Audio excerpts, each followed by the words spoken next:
खदिजा इरफान शेख आहे. मी इयत्ता 4थी अ ची विद्यार्थिनी. आज मी तुम्हाला माझ्या शाळेबद्दल मनोगत सांगणार आहे. नमस्कार.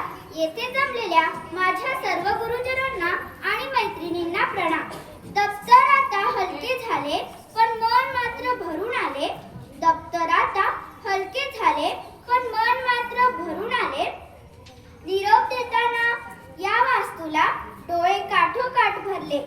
निरोप देताना या वास्तूला डोळे काठोकाठ भरले.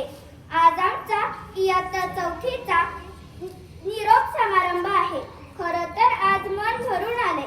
या शाळेत घालवलेली 4 वर्षे कशी सरली हे समजलंच नाही.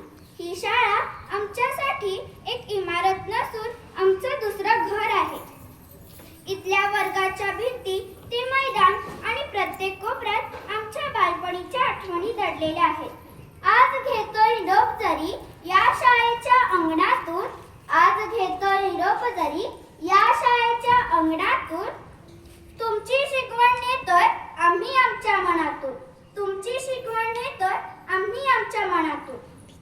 खरं तर खूप आनंद होतोय की आम्ही आता मोठ्या वर्गात जाणार आहोत.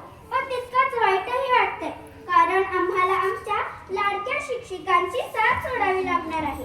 आईनंतर पहिले संस्कार तुम्ही दिले. अक्षर ओळखीसोबत जगायला शिकवले. तुमच्या मार्गदर्शनाने आमचे भविष्य घडले.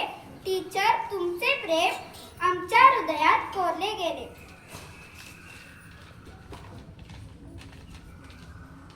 टीचर तुम्ही आम्हाला फक्त पुस्तकी ज्ञान दिलं नाही तर आम्हाला चांगलं कसं वागायचं हेही शिकवलं. जेव्हा आम्हाला काही समजायचं नाही तेव्हा तुम्ही आम्हाला आईच्या मायेने पुन्हा पुन्हा समजावून सांगितलं. तुमच्या रागवण्यातही आमच्याबद्दल प्रेमच असायचं. तुम्ही दिलेल्या संस्कारामुळेच आम्ही इथवर पोहोचलो आहोत. ज्ञानरूपी या मंदिरात अक्षरांशी ओळख झाली. ज्ञानरूपी या मंदिरात अक्षरांची ओळख झाली. तुमच्या प्रेमळ शब्दांनी आमची बुद्धी बहरली. तुमच्या प्रेमळ शब्दांनी आमची बुद्धी बहरली. शाळेचा हा परिसर आणि तुमचे ते मार्गदर्शन. शाळेचा हा परिसर आणि तुमचे ते मार्गदर्शन कायम लक्षात राहील. तुमचे हे पवित्र मार्गदर्शन कायम लक्षात राहील. तुमचे हे पवित्र मार्गदर्शन.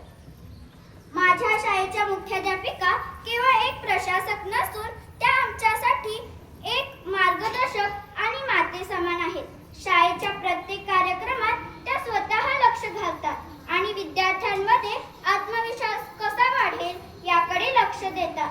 सकाळी प्रार्थनेच्या वेळी त्या रोज एखादा नवीन आणि चांगला विचार सांगतात ज्यातून आम्हाला जगण्याची नवीन दिशा मिळते.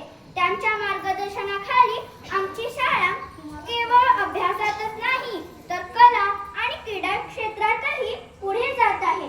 माझ्या मुख्याध्यापिका माझ्या आयुष्यातील एक आदर्श व्यक्ती आहेत. शाळेची शिस्त ज्ञानाचा दिवा. शाळेची शिस्त ज्ञानाचा दिवा. आमच्या मुख्याध्यापिका आपुलकीचा ठेवा. आमच्या मुख्याध्यापिका आपुलकीचा ठेवा. कठोर शिस्त पण मायेची सावली. कठोर शिस्त पण मायेची सावली. त्यांच्या मार्गदर्शनाने शाळा फुलली. शेवटी मी एवढेच म्हणेन की कधी मिळाला छडीचा मार कधी कौतुकाची थाप. कधी मिळाला छडीचा मार कधी कौतुकाची थाप. चुकलो तिथे सावरले आम्हाला जणू मायेचे मायबाप. चुकलो तिथे सावरले आम्हाला जणू मायेचे मायबाप. वर्गातल्या त्या बाकावर नाव करून ठेवले आहे. वर्गातल्या त्या बाकावर नाव करून ठेवले आहे. माझ्या बालपणाचे संचित